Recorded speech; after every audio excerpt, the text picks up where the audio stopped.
And we'll see what happens. It says it started. And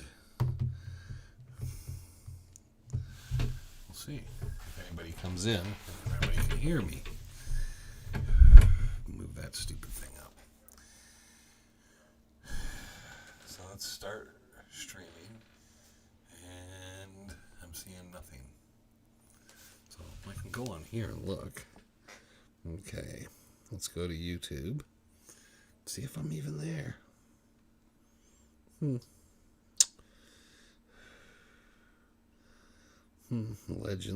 Legend. Superstition Mountains. View channel. And let's see live. And it shows live. And we're live. And it does show me. Let's see live. And it shows live. Okay, I am live. Hey, howdy, Glenn. I was having to look and see if I had it. So I did it all on my own. I'm very proud of myself. I got everything working with absolutely no help. So it was kind of interesting. So, yeah. I think it worked. So, got everything set up. We'll wait for this to queue up and people to join in. Again, I don't see the analytics. That is the one thing I miss about this version. I like it. But in the chat and everything he has set up here. Hey Terry, and hey Arizona Gold Hunter. Hello everyone. Well, there's only 4 of us. So, yeah, I figured it all out on my own little self, and yeah, from scratch I pulled it together. See what happens when someone kind of shows you something and you write some notes down, what can actually happen. You don't seem so technically deficient anymore. So, got in from the Discovery Camp today, out of the mountains. So, didn't change clothes, so you get exactly every Friday. I'm kind of get the same look because of that. But good group. We probably had 80 to 100 kids, and we only had 4 groups to teach gold panning to today.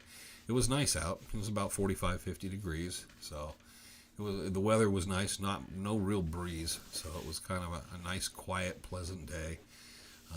There was snow, so the mountains did get dusted from the storms earlier. So Coffee Flat and the main mountains still were dusted when I went out. The ground, there was some water pulled up, but it was dusted, so that was kind of nice to see. And most of it had burned off by the time I left. So, but it was nice. It was nice to get out there and kind of out into the weather, and it's always good to breathe out there. So it was a nice group. The first group was kind of funny. The buses got in late, and by the time Greg Davis got done telling his Lost Dutchman story, we had 4 minutes to teach him to gold pan. It was the craziest, and we went over a little, and they ran a little late because of that, but it was the craziest you've ever seen us trying to, I think it was 22 kids in the first group, and we were trying to get them all through and go pan out their pans and get them sent out of there, and it was pretty crazy. So, but we did manage it, and then then they kept cutting the time on us all day, so that was killer. Kept seeing the YouTube shorts. It was like rubbing it in. Well, and the purpose was that it was a reminder. We sat down, and I told Trevor I just wanted to knock out 5 of them. They're in Instagram and in YouTube. I don't know if the other one should release today, but I've been putting them in Instagram too. So, getting those done. Trevor's here now, so I can rub it in that I actually was able to do it on my own. I want my cut now. So, there you go. But it was really nice out today. It's kind of cool with these Fridays. And then we got 2 more to go, and then it's back to just normal, not having to jump in the truck and fly down the road and try to get here in time to do this. Today I made it a little early, so I actually did good time. So, but I beat the buses. Sometimes I have to wait for the buses to get out of there before I hit the road. This time the kids were still loading on the buses, and I hit the dirt road as soon as they were loading up, and I got out there ahead of them. So, but good time, and it's always good to do that stuff. So anyone who's joining us and listening, we do a Discovery Camp with the Dons for 6 Fridays. We teach kids about ranching, branding, roping, gold panning. We tell them the story of the Lost Dutchman mine, teach them about indigenous peoples. They get to go on a short hike. Usually we have Liberty Wildlife who bring out usually like a peregrine falcon and an owl and a snake or something, and they show the kids and talk about wildlife. Today they didn't make it. And then they also have a lunch program where the Dons talk about the history of the Dons for about 10 or 15 minutes, and then the Forestry Service takes over and does a bit. So it's kind of a neat thing. The kids get to work around. That's Dexter. He actually is a dog. Dexter, people can hear you. You should be ashamed of yourself. That's what happens when you get a feral dog. He makes weird noises. He is ashamed. He left. So anyhow, but that's what the Discovery Camp's about. And there's usually, we do the 6 weeks in multiple schools and stuff. So today, I think the biggest group we had was 28 kids. And we can't film or do much footage or take many pictures of it because the kids, we can't put their faces out on the internet and so forth. So we did do that one video and stuff. Dexter wants to hike. No, Dexter was supposed to hike. The whole purpose behind getting Dexter was Dexter could be my mountain buddy. Jax is my mountain buddy. Anyways, we got Dexter and did not realize he was not a dog that could be rehabilitated. It's been over 2 years. He still won't. You can't bring a leash or anything out to him. So you can't. So there you go. So Jackson. People just gonna have random. Hi, Trevor. Hi. Come on in. Say hi. Yeah, you rarely make an appearance. The bearded wonder himself. I did this all by myself. I brought it all up. Yep, everything's working just fine. People actually can interact with me. So piss off. I don't need you no more. You ready for the cold, wet tomorrow? Yeah. Okay. See, he's into it. Go Gold Prospecting San Antonio takes where every day is a golden you change day. The date? Yes, I changed the date and everything. I'm proud of you. There you go. He's proud of me. Yeah, there you go. All right. Next thing you can do is we can teach you how to edit, and then you can do everything. People are like trying to greet Trevor now, and he's gone. Yeah, I was gonna go look at What were you going to look at? you know those little spots over on that road out there, the houses with the big land. We were gonna go look at it. One of them's for sale. Oh, okay. Yeah, You're going to look at big houses on big land? I gotta move. Yeah. I need a pony. You need a pony? I need a pony. I I need a dog that'll go hiking with me. That's what we were talking about. Crush the pony. Trevor's fault again. Everything's Trevor's fault. What is my fault? What did I do? Yeah, Taz is in there. Taz, your ears must be burning. Greg Davis was talking about you today. What? What did I do? What's my fault? I don't know. Well, it's always your fault. You always screw something up. That's not true. Love you, son. Okay, well, I do. All right. He's giving me the weirdest look. What are you eating? Thin mints. Oh, okay. Have fun. Anyhow, there was Trevor briefly. Yes, Big Money. We call him Big Money now. He's out the door. Going to eat his Thin Mints. I don't get no snack. Anyhow, and then I was also told by someone once not to eat ever again during the streams. So I got pretty much kind of privately ripped on that. They were sending messages saying, that was horrible, you did that. So anyways, so here we are joining in. Tomorrow is the big hike day. It is the 10th of February. And at 8:30 a.m., sometime between 8:30 and 9, we will head out. Right now, it looks like the rain should cease. It's showing it partly cloudy and about 41 degrees at about 8:30. There will probably be some rain or some weather. I was hoping for a little more inclement weather and a little cooler temperature. Maybe we'd get a little bit of snow. Be nice to see the Superstitions have some snow on them and snow on us as we made the hike. It looks like it'll just be another nice day. Anyhow, we will be out there 8:30 to 9 at the First Water Trailhead, not the upper lot. We will be down at the trailhead in the lower lot. Just sit there and set up and get ready to go. Did you ever search around the area the hike is at? Yeah, I've been a lot of times, and that's one of the main entry points to the mountains is First Water. There are 3 entry points really into the mountains. I guess you could call Hewitt an entry point, but one is Tortilla through Tortilla Ranch. The other is the First Water Trailhead, and the other last one would be Peralta Trailhead. Those are the 3 main trailheads. You can go in through Hewitt Road and then go to Wetlock and Whitlow and a bunch of other different canyons and Rogers Canyon. So that would be a fourth. So those are the 4 main ways to get in. I guess the 5th one you could say is Pinot Creek. Going through Pinot Creek to get to Haunted Canyon and some of the eastern superstitions and stuff. So that would be the 5 main. There used to be the way to Revis, and I know the road's still there. I don't know how good it is, the road off of it, and you can't really get there. You'd have to go all the way around Globe to go in to Revis from the north side. But that, I don't know how the road is, and the Apache Trail through there is blocked off at Fish Creek, so you'd have to go all the way around. That would be a major pain. Did you ever search around the area the hike is at? Yes, and I said answer that. Oh, I always use Peralta. I like Peralta. Peralta's great for getting into Bluff Springs, Needle Canyon, certain areas, getting into Whiskey Springs and stuff. But if you're going up, if you're getting into Peters Mesa, then try Tortilla. If you're getting into a number of other areas in Boulder and stuff, it's best to use First Water. So, how many hikers tomorrow? No idea yet. People keep saying they're going to be there. I expect you there. See, there you go. Better get driving.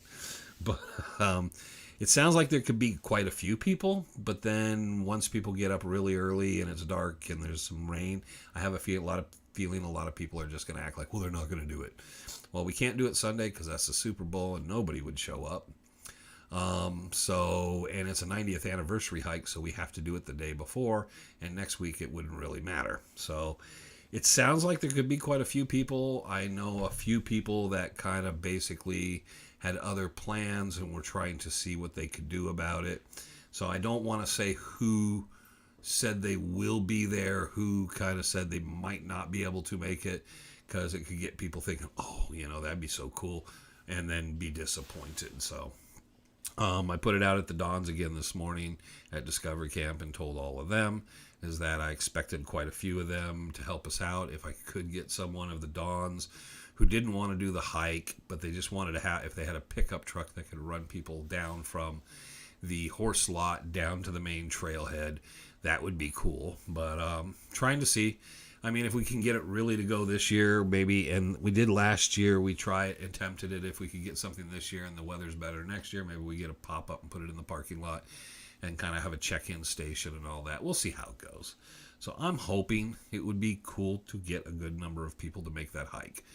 And I think in terms of, it's 35 degrees and the rain's coming in sideways, well, you just put your hood up. And you just keep going. But I know most people don't have that mindset. So I kind of just figure, you know what? If are you afraid to get wet? Are you afraid of this? What are you afraid of? Greg Davis this morning was telling me, it's going to rain. I don't know if we should be doing this. We should just call it off. And I'm like, well, there's people that are expecting it. And I don't know how you quite call that off. There'd have to be someone there to talk to them to let them know. But taco truck would be taco truck. Yeah, we'll have tacos once we're done. It actually sounds good. I just don't think that'll work.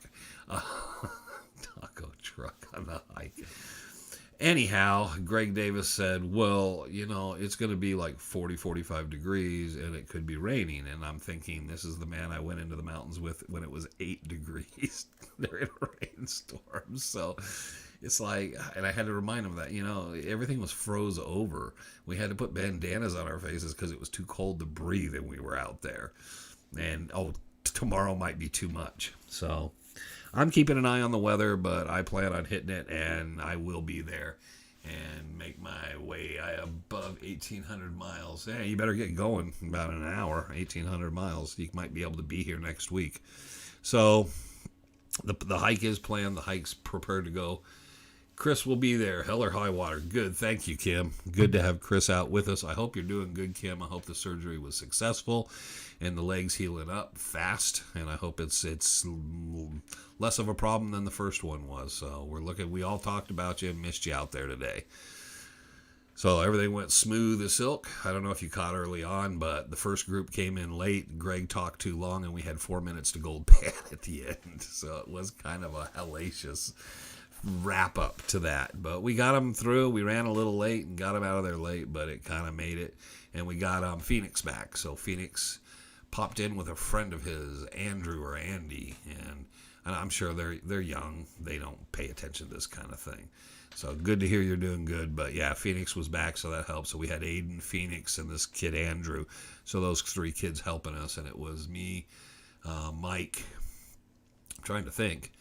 We had Greg and Greg, the 2 Gregs, and then we had a new guy. I forget his name now. Dumped a bunch of sand. Yep. So we got done. We got through that. Everything went well this morning. So we got through that, another 100 kids. So we got a couple more weeks to go. And then Discovery Camp wraps up. And then we head towards the Treasure Hunt of the Year Award, March 15th. And then after that, it's all full tilt boogie regardless of what other stuff is full tilt boogie to, what did Davis say? To the rendezvous. What did Davis say? Greg said, "Oh, did you see that blind Bowman's back on the forums?" I said, "Yeah." He says, "Well, he's filling the forum up with all kinds of stuff." Yeah, where's he been? That's what Greg said. There you go. So you can take it or leave it or however you want it. But yes, he brought that up. And I told him I don't look at TreasureNet much, so I'm not always sure of what goes on. Most of the people I deal with in TreasureNet, I deal through the messages. And it's some people I know, but they basically, I've tried to convince them to contact me through my email or call me or text me on my phone rather than me have to go there because I don't check in there very often. Count 2 of us in. Yep. See, there you go. So there's 2 in, and Chris will be there, and me, and Trevor, and hopefully Greg, and there's a number of other people that said they would be out there. I'm hoping for a nice sized group.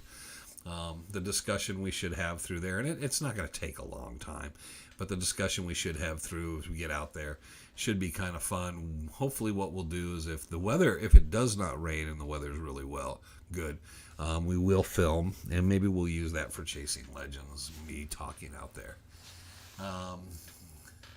So there we go on that. So we have that. So one thing I wanted to do today, because we generally just talk round and round, and it's about coming events and stuff, and we get stuck in that a little. And we've kind of jumped in here. I can't always see the time, but we're quarter of the way through it all. If I don't bend it here, bend it here. Anyways, I got a couple things here I thought I'd show, because I ended up with a number of collections, and it's always cool getting these collections because you go through and you find all kinds of stuff you didn't expect. One of the people I have is, if you are into treasure hunting at all, you're very familiar with the individual Thomas Penfield. Thomas Penfield wrote a ton of treasure books. I don't have one handy to me. If Trevor was here, I'd have him hand me one. But anyways, he wrote a bunch of books like Treasure Hunting in Arizona, Treasure Hunting in New Mexico, and he did newspaper articles, and he did a lot of magazine articles for many, many years. I inherited his collection, which is 3 5-drawer filing cabinets of all his notes and his material and stuff. And Oscar Branson was another individual who wrote magazine articles and all kinds of stuff. And another individual I got, and this is Xanthus Carson, who was known as Kit Carson. He wrote in magazines as Kit Carson and also as Xanthus Carson. I will not show you the inside of this. This is, you can see how thick it is. This is an unpublished manuscript, and we're going to do an episode one day on it. I went through it, but it was the original manuscript, says property of, but I found it buried under a bunch of stuff, and I was very, very surprised to see what it is. This is kind of what you call a cliffhanger for some other time. But this was very cool. It has family photographs all through it, and it was about a treasure hunt, and I found it very, very, very extremely interesting.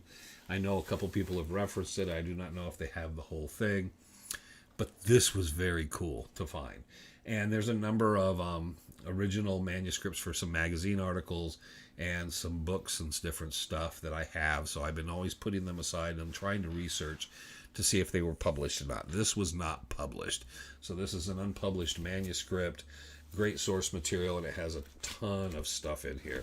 And I've been through it and all. I want to basically be able to make sure I make a good copy of it and then just put this away and store it, because it's very, very, very, very cool thing. And it was something, to be honest, to tell you, I would have never expected. Kind of blew my mind when I looked at it and started going through it and realized what it was. The other thing I found in the bottom of a drawer, I was going through things, And it was this. You can see how thick it is. It's a court documentation of a court case. It's the court clerk's transcription of everything. And it's all the questions in the whole court case. And this is the court case of Charlie Ryan, the state of New Mexico versus Charlie Ryan. Charlie Ryan is the guy that murdered or killed, or however you want, he was acquitted of killing Doc Noss of Victoria Peaks fame. And this is the entire court and all the stuff. I was very surprised to find that stuff all in there and bound and kind of in another folder. So it's really interesting. All this stuff. That's why when people throw stuff out, people don't always understand what's getting tossed out. This is research and manuscripts and material that was pulled together from, well, let's look now, 60, 70 years ago. And it's just been languishing in the bottom underneath a bunch of stuff in file cabinets and been completely forgotten until I started going through moving them. And one of the problems with moving them, they were so heavy. We loaded them with a forklift. We had to unload everything out of them and then put them up. Well, I was putting files in, but the stuff under the files I decided to put aside and then put back in and just kind of look and see what they were. Why were they buried? Why were they hidden under things? Or if they even meant to be hidden. But why weren't they in the cabinets the way they were? So I started going through, and then I started finding these manuscripts and stuff. So I want to kind of reveal those as we go through. And that stuff's always neat. It's always interesting to find that stuff. I've also acquired a bunch of other stuff. So you keep acquiring these things, and then you have to go through and see what you need to keep and what you need to add. But those two collections, what I'm hoping with Trevor, and I don't know when I'll ever get it done, but I'm hoping someday to be able to kind of put it together, because Thomas Penfield's does the entire world. So it's each state in the United States treasures stories, individual state by state and county by county, and then you get into other areas. There's one section that's a part of a drawer that's just maps on shipwrecks, known and unknown shipwrecks, where ships went down in various places, the Great Lakes or on the Atlantic or the Pacific coast. So it's very cool stuff. So I'm hoping to get through it all, and then that's what we probably will do for Chasing Legends once I get into some of it, is show some of it. And I want to make it someday available, at least if we can, where it can be lookup, or we can scan and send documents to people, anything they would be looking for on specific things. So there you go. Anyone in the Mesa area coming to the trek? It's not trek. Allow more time in the morning. Many streets will be closed due to the Mesa Marathon. Yeah, the Mesa Marathon's happening. There's a couple other things out there. I think everything is happening on the day I picked. I don't know what it is. You know, I sit there and I picked this date back in August, and it was just kind of looking at things and going, well, the Lost Dutchman Marathon is coming up, and Lost Dutchman Days and the rodeo's on the 24th, and there's this and there's that. And so I picked this date because I thought, okay, it's before the Super Bowl. Nobody does anything the Saturday before the Super Bowl. We might be able to get people out to do something because they're staying home because they want to see the Super Bowl. And man, that got screwed up for me fast. So yeah, so put in, I guess you can put in First Water Trailhead, or you could always still use, it's just past Lost Dutchman State Park. You can use that as like your point of where you want to get to, and it'll tell you what roads are closed and all that kind of stuff, and the neat stuff. So there you go. But so from what I'm looking at, the weather should be clearing out that time in the morning and everything. I walked on tour today that was a hike and a wait. What? Walked to the WrestleMania tour, and that was a hike and a wait. Is that what it is? The WM. So I'm thinking it's the WrestleMania tour in Vegas. Is that what you're talking about? I don't know. That's what I'm thinking of, because isn't No, that can't be it. Waste Man. Oh, the golf tournament. Yeah, WM. I'm thinking, what's WM? That's right. Waste Management is out there, and the golf tournament's getting rain and everything. So I know what it is now. He said WM. I don't go out to Scottsdale and watch that. I'm working all the time when they're doing that. So I get to drive by the freeway and look over and go, yeah, they're down there doing that. Same for the big car show.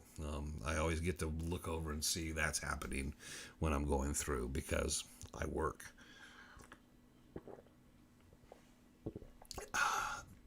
Sorry, I have to drink while we're doing this because I didn't get to stop on the way home.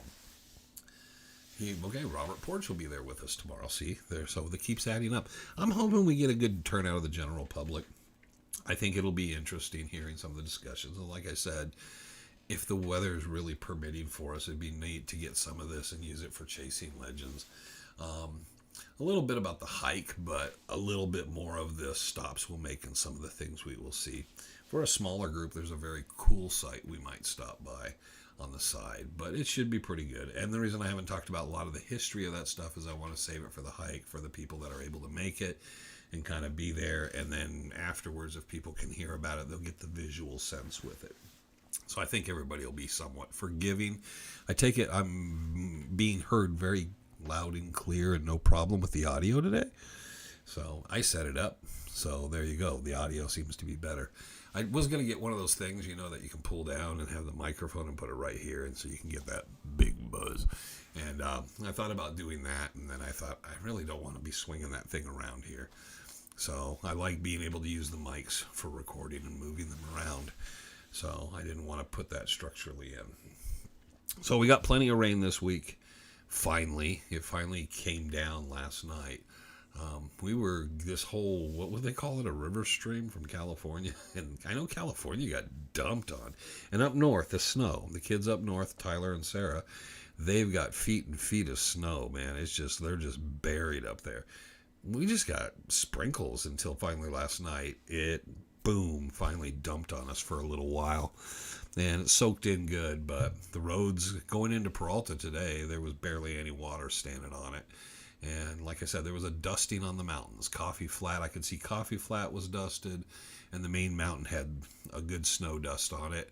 One of the guys out there who'd been staying the whole week said the last storm that blew through it actually snowed in camp.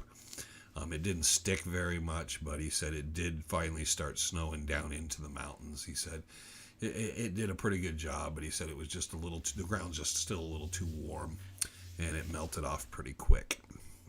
So there we go. So there's that, wrapping that up, and the hike will go on, and I'm looking forward to everybody that comes out. And I think everybody here that can't make it is looking forward to kind of getting this, hoping we get some video. I think if we can't use the 4K and do the proper videos that we normally do, we'll probably just try iPhones and try to see what we can get. I would prefer to be able to use the audio mic and everything and hook up and get it really sounding good out there. But you never know. So there we go. So there you go. We got the hike, and then of course we got the treasure hunt of the year, which I went down and turned everything in for the plaques. So those should be done in a couple weeks.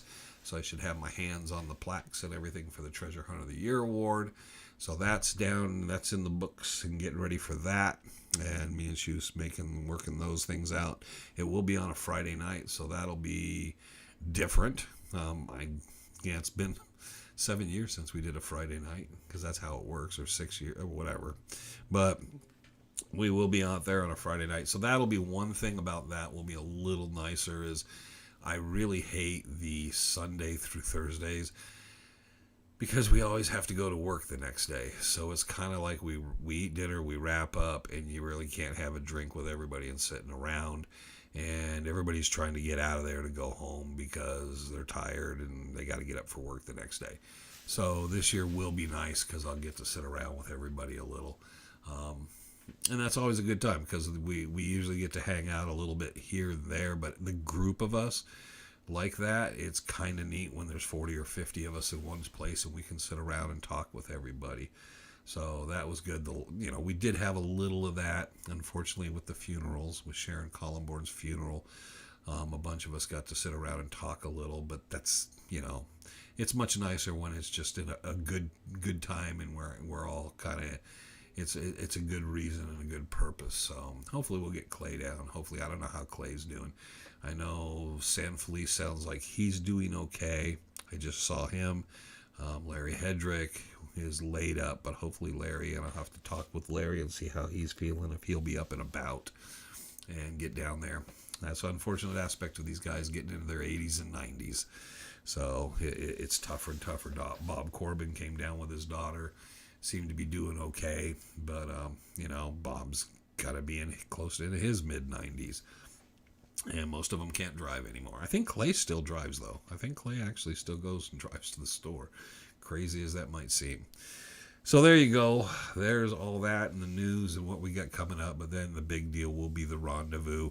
Once we get through middle of March, we'll be doing whatever filming and whatever else we're doing when Frank's healthy enough. Because that's always another factor, is making sure he's healthy enough and kind of geared up, ready to go.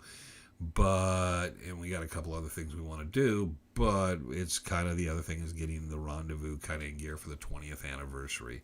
So that'll be the 90th anniversary of Trek and the 20th anniversary of the rendezvous.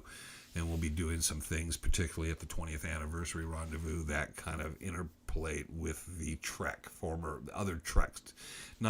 We can't do the first water stuff, but we can do the stuff that later, I think in 1935 is when they started down there in Willow Canyon, which became Peralta Canyon. After the Dons moved in, they renamed it, and everything kind of changed in that aspect. So we'll probably do some things that kind of harken back to 89 years before the Trek, and we'll celebrate a little bit of the 90th anniversary of Trek still, and coming closer to the 100th anniversary of the Dons. And if things work out with 20, that should mean the 30th anniversary of the rendezvous falls kind of in line.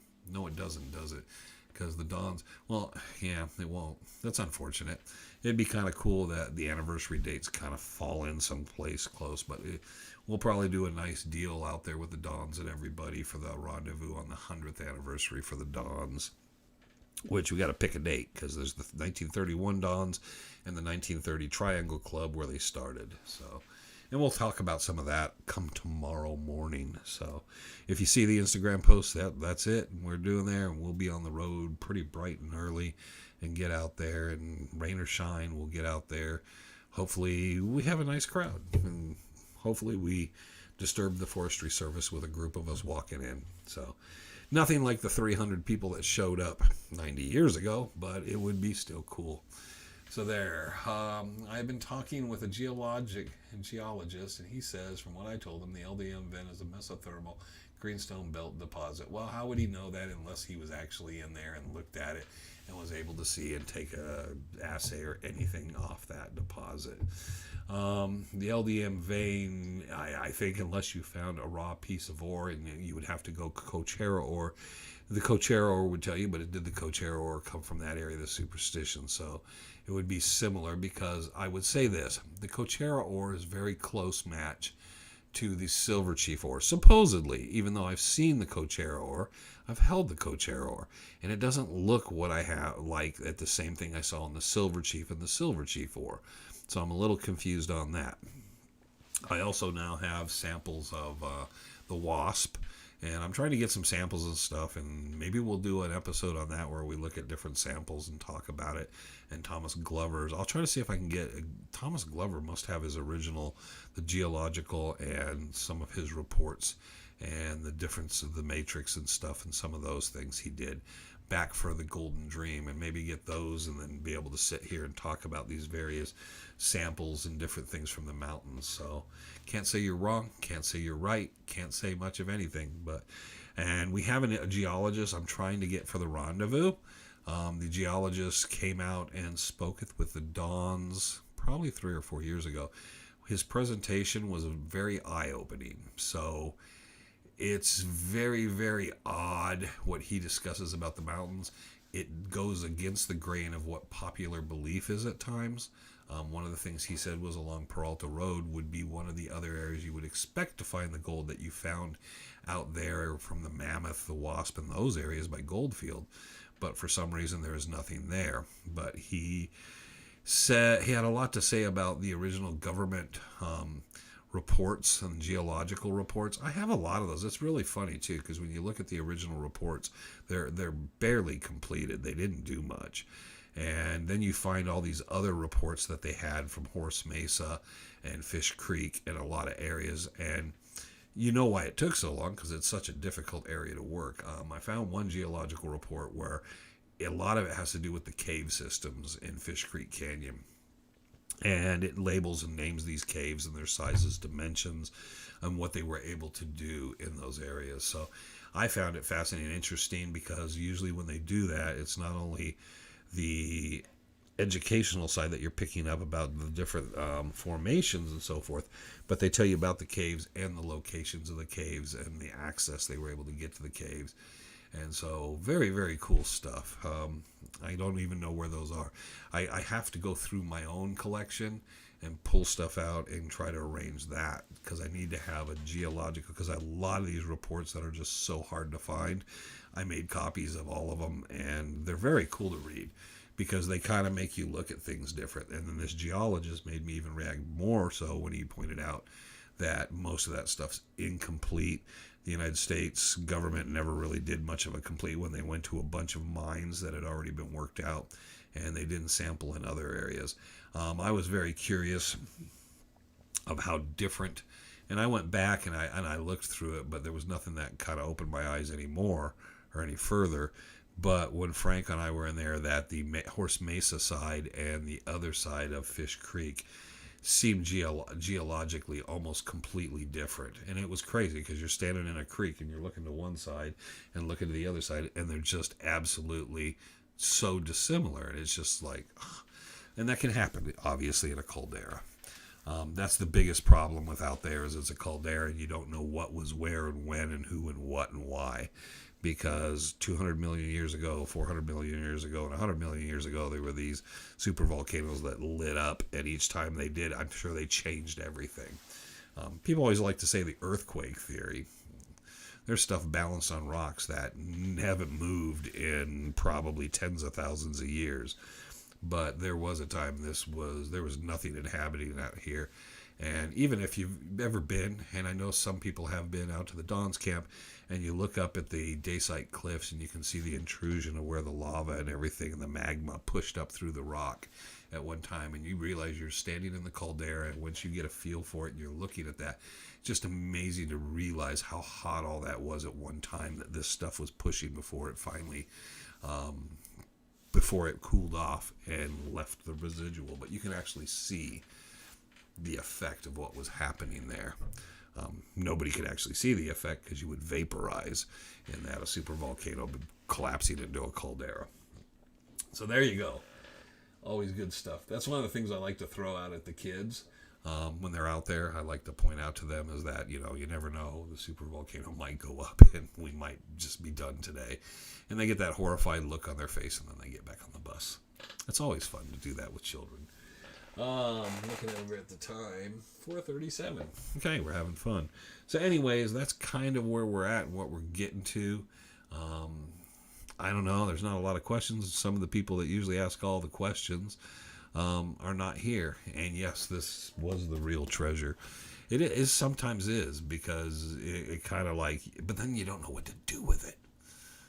Time changes everything. Yeah, if it's locked in rock, it doesn't. There's things that I will say every 5-10 years, it seems like it changes in the mountains. And there's things that I can tell you have not even eroded or changed one slight bit since I've been in there over 50 years. And they probably haven't changed in thousands of years. So time doesn't always change everything. Time is relevant. It's a concept to us. Because we deteriorate, because we erode, we think time really matters. It doesn't necessarily matter. But it was cool today. So it was cool looking out there and being out in the weather and watching the water flow. I did find a piece of gold, believe it or not. Groundhog controls time. That or Doctor Who. Or Morpheus or one of these guys. Who knows? But anyways, I did find a piece of gold. We were sitting there on the upper claim. Not in the upper claim, up in the upper area, gold panning. And I looked down, and it was Mike and Greg were talking. And I looked down at the ground, and I saw something shine. And I thought a kid must have dropped a piece of pyrite. But it didn't shine like pyrite shines. So I reached down, and I picked it up. But I got dirt with it, so I couldn't really see it. So I walked over, grabbed an empty pan, put it in there, took it over, sloshed the water around it, and took it out. It's a very, very tiny piece, but it is a piece. And it looks like it's gold. It's kind of yellow, and it's got the buttery yellow look to it. It does shine just slightly, but not very much. It's definitely not the color, feel, or look of pyrite. It has a little greenish hue to it, so it's probably, only $5-10 worth of gold. But it was interesting. That's how you bring up Frank's name. How Frank found a nugget in Fish Creek. Or actually, it was up on Coronado Mesa. He just was looking down, and he looked down and just found it laying there. And it's funny how your brain will pick something out like that. Just something so small and insignificant that people walk over and wash. So that probably washed out through the rains from the drainage up there. And I kind of looked at it and then looked at the area and kind of where it was. Now, it could have been from many years ago. The Dons used to actually use gold. So it could have been something like that just was hung up somewhere and it just worked its way loose. But I think it was more likely it kind of drained off the mountain, because I was told the water was coming down off the mountain pretty good. So I might have found some more Superstition gold in an unlikely place. I did look at the ground. I'm not going to pan all the ground out there, but I did look around the ground, didn't see anything else. But I kind of looked around the rocks and boulders to the west of me to see there what was going on. Okay, so was Frank invited? And you took it away. Frank was invited. Whether Frank shows up is always up to Frank. So I don't... Does the place have a name? What place? I don't know what you're talking about. Does the place have a name? Every place has a name. You can give it a name. But Frank may appear, may not. Woody would have got the pan out. Nah, Woody would have been interested in finding it. He would have been up in the rocks digging around. And Woody won't be there because Woody's doing a prospecting class up in Black Canyon City. See, I know where everybody is. Gold is kind of, it's like butter. If you don't understand what that means, then you don't know. Gold is like butter. I got enough of it laying around. And the Superstition gold, everything I found in the Superstitions, everything Frank, Woody got, I found. Everything I've looked, I can find that greenish hue in it. And I that's from the copper up in there. And it always looks very similar, anything you find out in there. So I would say it was one of the doubts I had on the Matchbox, because the Matchbox doesn't have that greenish hue in it the way that I normally see in all the Superstition gold. Where the water washed down the gold, silly. Where the water, it has a name. It's called the gold panning area. I said that at the beginning. It's the area where we pan gold. So the problem would be, was it from the last 50, 60, 70 years of the Dons up there panning gold, or did it wash down out of the mountain? I would think that it came down out of the mountain up there. A lot of boulders and all, and up in the day site. Good luck. There were a lot of claims up in there one time, but you can't find any of it. So it's just going to be dig around here and there and see if you can find any color in any cracks of any boulders. And the spot where I'm looking, it's so thick in vegetation and so bouldery above it. It could be from anywhere, and it depends on the water. If the water was running really good across there and hit that flat open, it could be from, we're talking probably a quarter mile by at least a quarter mile section of ledge that is all thick with cat claw and boulders at probably an angle like this. So it will be a good luck moment. But I'm still going to pick around in there and see if I can see what drainage it might have come out of. The Bohemian miners went out of gold and collect their own droppings to recollect. Did they mine copper in the Superstitions? Down by Hewitt, there's a lot of copper deposits down there, of course. They did. They has not. No, we do not want them ever to mine copper anywhere near the mountains. If you ever go in through Pinto Creek, you're going to go through all the mines, the copper mines and stuff out there, and it's going to break your heart what they've done. They do open pit, and they just ruin everything, and it's just nasty looking. If they ever decide to go for the copper deposits down in the Superstitions or pull some of that stuff, it'll be awful. Kim, I thought about that. I really did think of that was out of his vial, but it wasn't. It was too far south of there. It was more, where the back troughs are. It was kind of actually back by the last trough back there. So it would have had to go uphill to go there. And the water does run downhill east on that area. So there you go. So, but I did think of that. I thought I might have found a piece of Greg's gold, which I need a lot more of his gold to pay for my jacket that he stole. Which, just so everyone knows, I had this really comfortable jacket. I loved that jacket. That jacket meant a lot to me. It was very comfortable. I'd slept in that jacket. There's some couple of videos I wear that jacket. It has the fleece lining. It's the denim jacket. I loved that jacket. And Greg had a similar beat-up jacket, and then Greg took my jacket. I didn't know this. And then I finally got a new jacket, and then I go down there and realize Greg's wearing my newer jacket. And Greg's just like, yeah, I got two now. No, that's my jacket, Greg, but now it smells like old man, so I don't want it back no more. But I hate looking at him wearing it because that was a very comfortable. And he doesn't wear the old jacket no more because that one he's wearing is so comfortable. It's like wearing a nice, comfy blanket all the time. So, yes, I need more of his gold. I don't know where you go gold panning, but I'm happy to look at the LiDAR radar topography, narrow it down for you. I'm not going to trust in that. I will trust the ground. I look at the source of the plants and looking at the drainages and the boulders. I don't know if the LiDAR really is going to give you much of anything.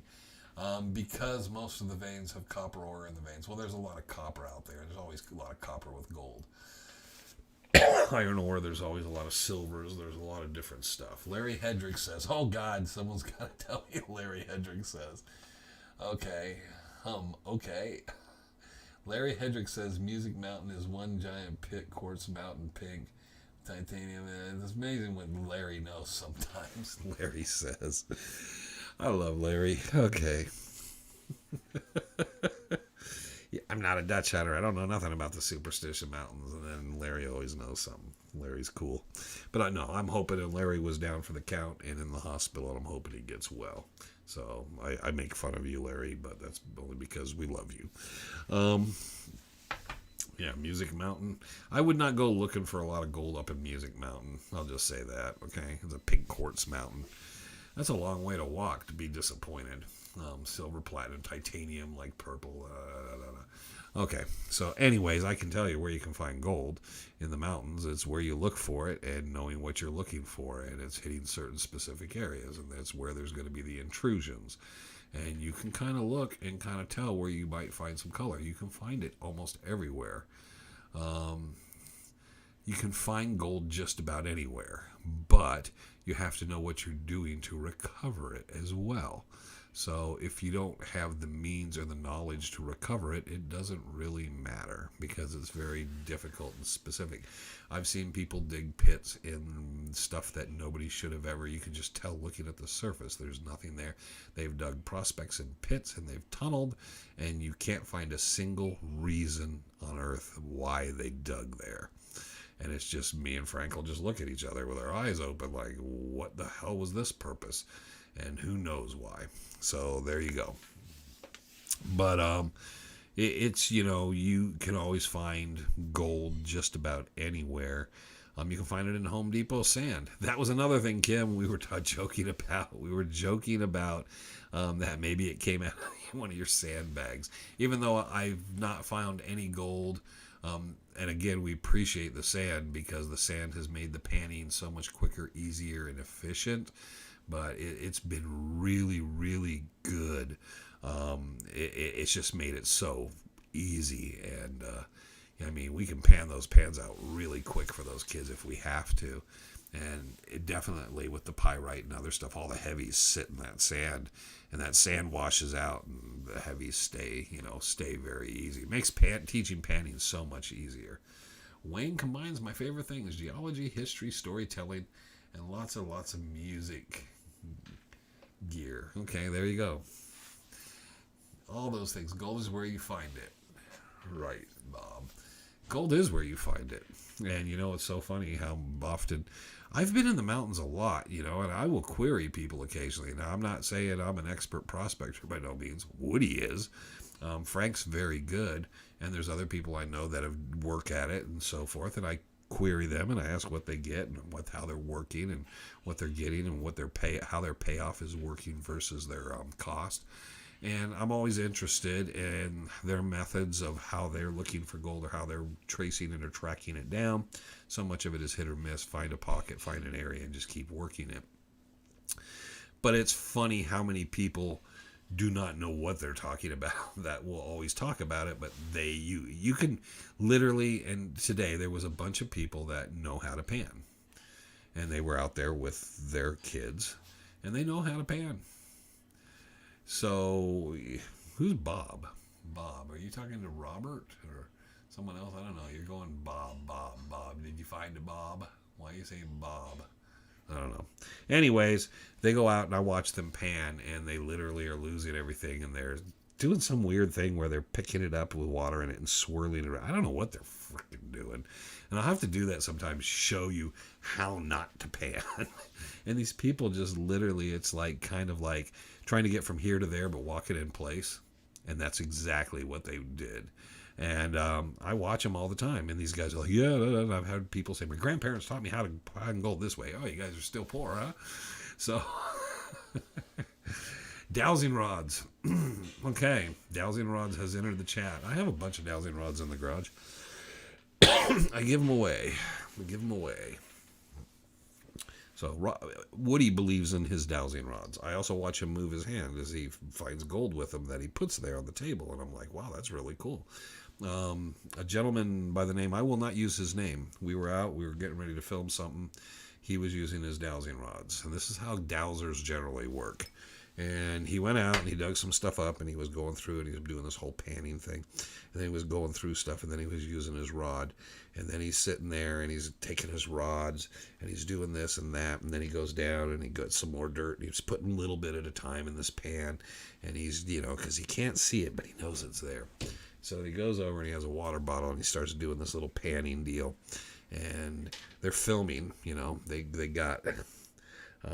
they're real close up of filming him doing it, and they watch him do it, and they get it, and then the crew look up at me like, because the guy has Bob's shoes. It's Schoose, Shoes. Get it right. The mayor of Goldfield, and Youngberg as well. Anyways, so the guy does all this stuff, and they're like, oh, this is amazing, and all this stuff, and they're over there, and they're looking at me like, man, can you believe that? This guy just went out here. He's at Goldfield Ghost Town. He walked around. He found these little pieces of gold here and there in several different places and all. And then I took the producer aside, and I said, he's pinching it under his nail. And he keeps everything he's doing, he's planting. And then he takes, when he's panning, he's using his hand at the thing, and then he's dropping it out. He's using his finger, and it's coming off of under his nail. I said, look how long his nails, they weren't extremely long, but they were long enough he could hide these little pieces of gold. And they were looking at me and like, what? And I said, yeah, he's literally conning you guys. I said, I'm watching it. It's great. His moves are great, but you guys roll that film back and watch it really slow. You're going to catch it. And so they went, they got that little thing after they film. I don't know how it all works. They film on one camera, but it all goes to this other thing, like not like a laptop, but it's like a big screen, like a pad. And they're sitting there with it, sitting over to the side, and then I see him go, oh, and then that was it. And then he wasn't filming with us anymore after that. So there you go. You said that to Bob before he gave you the Gonzales map. He didn't give me the Gonzales map. Everybody has the Gonzales map. Gold is where you find it, right, Bob? Yeah, I mean, Shoes found a lot of gold, too. Well, he owns a lot of gold mines, so he knows where there's gold. Shoes showed me a lot of gold, a lot of cool pieces and stuff from various mines and stuff. So Shoes is pretty good at it, too. But he works areas that he thinks look mineralized and look good and stuff. And I got the pieces of, this is kind of jumping around all over the place. I got the pieces of ore from the Wasp, and we were filming out there with Shoes and going through everything and a little bit of the history and stuff of it. And I took those samples, and he said, well, I want you to crush those up And you crush those up. We'll see if there's any gold in these pieces. And I'm thinking, well, one, if there is, I'm just going to sneak back out and grab a bunch. It would take a lot to do anything with it. But two, I was like, I want some lost ore intact though, because eventually it won't be there. It's just an open pit now. So eventually it's just going to be filled in. Where's the hike exactly tomorrow? First Water Trailhead. It's not First Water Creek. It's First Water Trailhead. It's not a paved. It's a dirt parking lot. You'll see a parking lot up on the hill. That's the horse trailer parking lot. Then down south of it, you will see there's another parking lot that has a bathroom at it, and that is the First Water Trailhead. And it goes from the First Water, Second Water Trail, and the Dutchman Trail. Lead off of that. It's right north. You go north of Lost Dutchman State Park, and then you take the First Water Road to the First Water Trailhead. I don't think I can get any more exact than that. So if you put in Lost Dutchman State Park, when you get there, you just drive by the sign, and you'll see a sign that says First Water Road, First Water Trailhead, and you go right on that. And it only goes to the end of the parking lot. When you follow it to the end, you're in the parking lot at the trailhead. If it's full, then you go up the hill and you park in the horse trailer parking lot. And when you're in that parking lot, boom, you walk down the hill to the trailhead. Okay, now we're back to dowsing our valuable tool. You should have set made of steel, one of silver, one of gold. Why would you have one made of gold? Why not just copper? I don't know. You didn't even put copper in there. Anyways, I got copper sets and I don't have silver sets. And the guy that was doing that other stuff had like these crystals on his too. That was pretty neat. Then he kept finding like what he thought were out. And this was the funniest part. We're out there in the middle of this open area, and we're just tooling across the desert, right? Filming. They were doing kind of just odd bit of here and there, looking at stuff. And he's using these crystal tip, look like something from Gandalf would use from Lord of the Rings. And he's doing this stuff and all this, and he keeps acting like he's finding things, Oh, here's a piece of pottery. And I'm just kind of like, okay. So I wander off, and I'm walking around different direction, and after about it was probably more like about an 1/8 mile, I go this other section, and I go over there. And then I look around and I find some pit houses, and there's some stone tools and stuff we find laying around, which was very cool. And I wish they would have used it in the show, but I think there was two worries. One, they didn't know how to incorporate it into what we were doing or anywhere else in the show. Two, they were worried about showing a site like that and causing some sort of problems because the stuff's just laying around on the ground. So that being said and done, well, shortly after we did that, then he had to up the ante. I think he found some beads later, and he's dowsing. It was just getting incredible, different. And then he would find something, and he'd tell you exactly the year. He could tell you mentally the year and stuff. Yeah, okay, so. I drive Parker Pass in my Model T. People used to. They used to drive all the way to Choya Tank, man. Come on. It's crazy what they used to drive back in there. And when you look at the trails, well, you can kind of tell going up Garden Valley that it was once a road, but the deterioration of it over time makes it even weirder. But when you realize what people used to drive back in there, it blows your mind. And there's a reason we called, out by Parker Pass, you have a transmission gap. There's a reason. There used to be actually parts of cars back in there, and they've pretty much cleaned that stuff out. So once in a while you might find a rusty piece of something. So I hope MD figured out where the parking lot is.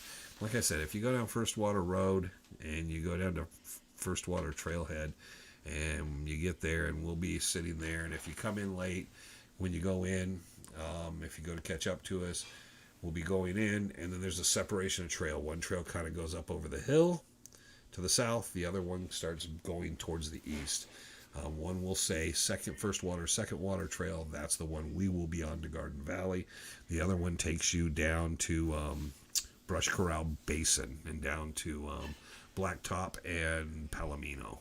So if you go that way, it's going to be a long hike there. You can do a circular hike there. You can go and then go up Black Mesa and come back to Garden Valley.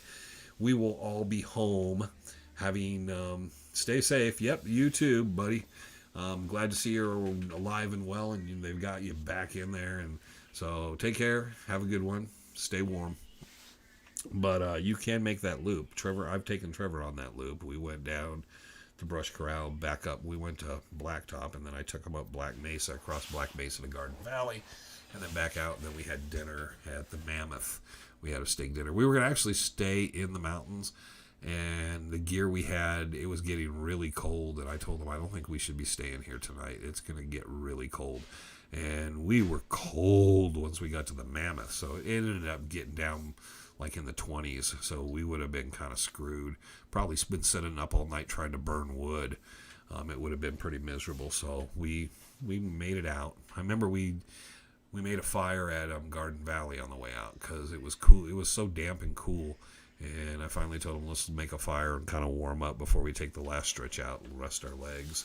So, but that's a pretty good hike there. Much different than the First Water Garden Valley hike through by Hackberry. That's quite a bit shorter, and probably, it's a pretty easy hike that way.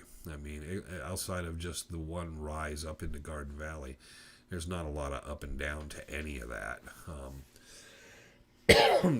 Where the hike I was talking about, going down to Brush Corral, you're going to go down the hill, you got to go back up the hill, or you got to go up the hill up Black Mesa.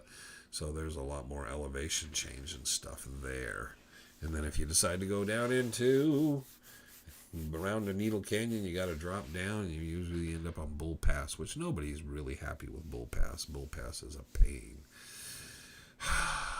Taking a full pack up and down Bull Pass, even though it's far easier than Cardiac, but Bull Pass is like that long burn. So there you go. But yeah, you should have the parking lot right. I hope to see a bunch of people there. I'm looking forward to it. So I've been thinking about it and kind of idly chit-chatting about it all week because I'm just hoping the weather pushes out, and I'm hoping I get to do the hike and everything goes well, because I'm really anxious to get it in and kind of like something cool. Good seeing everyone again for another live. I'll be back in Arizona in a few weeks. Well, we'll see you. We'll be out and about and around, hopefully. There's a trip to Tucson coming up. I don't know when that is. I think it's another month, but there's a trip for Tucson planned. I have to check. I always got to check my calendar when these trips come. Shus always wants to take trips. He always wants to go to Death Valley or like the Devil's Highway or something like that. And it always sounds interesting. It sounds like a bad freaking horror film too.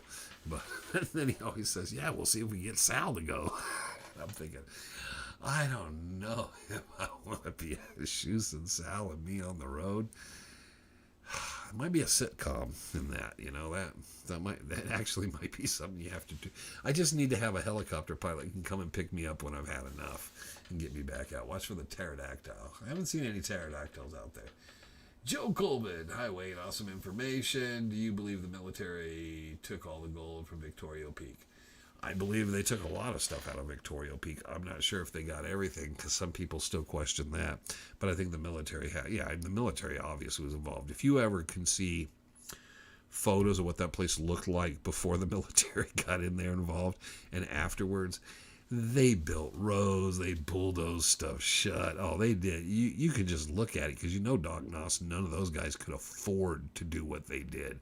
The military went in there and did a number on it. So they found something, and they obviously did something there. You said that before, that you would bring cans of beans to eat. What type of can opener would you bring? I used to just get a cheap old can opener, the little one that it's kind of like this, and then it has a little thing, and you put it on there, and you turn it.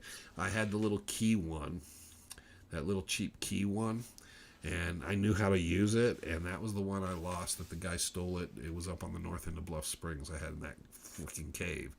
And thanks for reminding me of that. But yeah, well, those, obviously the chili and beans that's there are no good no more, because whatever is left is still there, and I wouldn't eat it now, because it's been, God, that's been 20, 25, 30 years. It's probably no good to eat. But yeah, that was the spot where I had that. I would always bring in a couple cans of stuff and leave a can and stuff here and there, and then Yeah, then someone stole the can opener, and I was sitting there going like, well, that's kind of a pisser. I don't mind you ate some food, because that's what the purpose is, but you stole the can opener. Okay, so Riders on the Storm, there's a killer on the road with you three. You said that before you would bring can. Okay, so the military took anything that was back from Victoria. Yeah, I'm pretty sure they did. We did a nice little video on it. So someday we're going to revisit some of that. You need to try Vegemite mate. I don't know what Vegemite mate. I don't know what that is. If it says vegetable, I don't know. And I like the cans of chilies without beans, and then I like the beef stew, and then there's just canned. I never liked anything but the pork and beans, and I would take those back there. Now they got those pop caps, so that would be so much easier. But before, dehydrated food, you need water. And I always thought you need something where you're not going to use your water. So if I'm bringing water, I don't want to be using my water to make food. So we'd always bring in water and then have a little stash with some water and then some canned goods. And then the idea was to let a number of different people that go through that area know, so that if someone was in need, say you broke your ankle, you could go to that spot. And that would be a spot if we went in search and rescue, you'd know to go look for them. Keychain military. It was just a little thing. It was a little thing. I always usually use those bigger ones because they're easier to use. But it was one of those little tiny ones, like this big. It was just real little, look like. But I figured out how to use it really well. If you don't, it's a nightmare to use the first time until you figure it out. So, but yeah, I had that one, and that's the one the guy stole. So that kind of pissed me off because it was cheap and everything. But when you get out in the middle of the mountains and there's no can opener anymore, there's not a lot of choices except your knife. And I don't know if anybody's ever broke into the can. You could bust the tip on your knife if you have a good knife. That sucks, and it will dull your knife. But also, the cans got to be right. The older cans back in the earlier days were much tougher. Nowadays, you can take a can of beans, the cans today, you don't even need that sharp of a knife to pop a hole in them. But back in the day, getting those things popped open, and it was a freaking nightmare.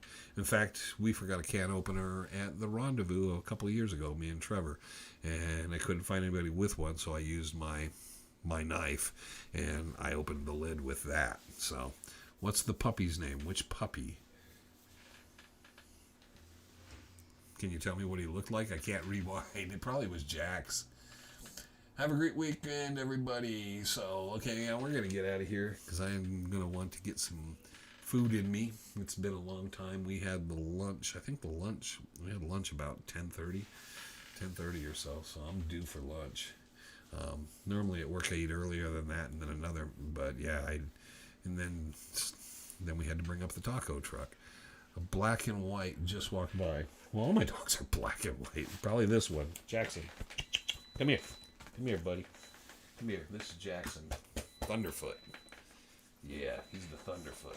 Are you a Thunderfoot? Yes, buddy. Yeah, this is Jax. He's not a puppy. He's a dog. Say, I'm a dog. I'm a dog. Yeah. Okay, good boy. All right, so that's Jax. So, okay, I know which style you mean. Okay, thanks. Okay, there we got there. It's Wayne Tuttle, we're not, and this was Trevor's fault. That's pretty good tagline. I'm going to have to keep that and write that down and keep that. Make bumper stickers. Jax is spelled Jaks. Are you familiar with the band Blackfoot? You know, highway song, train, take me out of this town again. Yeah, that song, too hard to handle, too hard for you. Bunch of those songs, that band from Jacksonville, Florida. I don't know, you're not saying anything, so you may not know. Jax is a good friend. But anyways, Jax is spelled Jaks because he's named after Jackson Thunderfoot Spires, the drummer of Blackfoot. Aren't you, buddy? So he's just Jax for short. But yeah, he was named after the drummer of Blackfoot. So he's my buddy. He's a good dog. So there we go. Wayne, do you think there is a tie into Victoria Peak in the West? No, I don't think there's any tie into any of that stuff. I don't think I've never felt. I've got a bunch of books and a bunch of material, and I've done some research on a bunch of people I know, and I've never heard anybody put those two things together. Nos might have, but then Nos was kind of a little all over the place sometimes. I don't know about his research. Jax needs more camera. Jaks, not a C in there. Jackson. He needs more camera time. He's just the wonder. He's just in fact, we've taken too long. He's gets kind of like antsy because I'm not around. He likes to be around me. Yeah, Blackfoot, Train, Highway Song, Left Turn on a Red Light. Great band. Anyways, he was named after the drummer of Blackfoot. So, not Jack Sanfelice. No, Jack Sanfelice was named after my dog. Sorry, Jack. But no, he's Jack's own. So, he's a good dog. Yeah, and he's pretty much just me. He's a pretty friendly dog. He's a okay dog with people. But no, he's the reason he comes in here constantly on cameras. That's my dog, and he's impatient waiting for me to get out of here. He has to come in here and kind of keep an eye to make sure where I'm at, because he knows that when I leave, he gets to go for a ride in the truck. So I'm sure that's what we're thinking of, is a bye-bye in the truck right now, because he knows I've been trying to wrap up for 10 minutes. So there we go. But there it is, and there we are. I hope to see a bunch of you and anybody, I hope to see someone out there on the trail tomorrow. So we will be there 8:30 a.m. tomorrow at First Water Trailhead. The last of the videos are popping up and going out there. So catch it, and the shorts and all that stuff, and then we will give a report next week on it all. We'll see. I don't think we'll be able to put it together quick as Monday, but we will put something together. Everybody, if you're not coming on the hike, at least have a happy Super Bowl Sunday, if nothing else. And until the next time, this was Wayne, and you were you, and I was I, and Trevor briefly visited, and Jackson took off. He's done waiting for me. But it's Friday. Thank you for joining us, and we're going to end this. I still need, you know what? I got to make it. See, that's what we need. We need the ending of the show. We need to do a contest. Someone figure out, how do we end the show every week? And I can just say bye. But yeah, we'll have to come up with something. We need something snazzy, something musical or something, you know? I don't know. Something cool, right? Kumbaya. Anyways, everybody have a great weekend, and we will catch you Monday on Chasing Legends if we don't see you tomorrow. All right, thank you.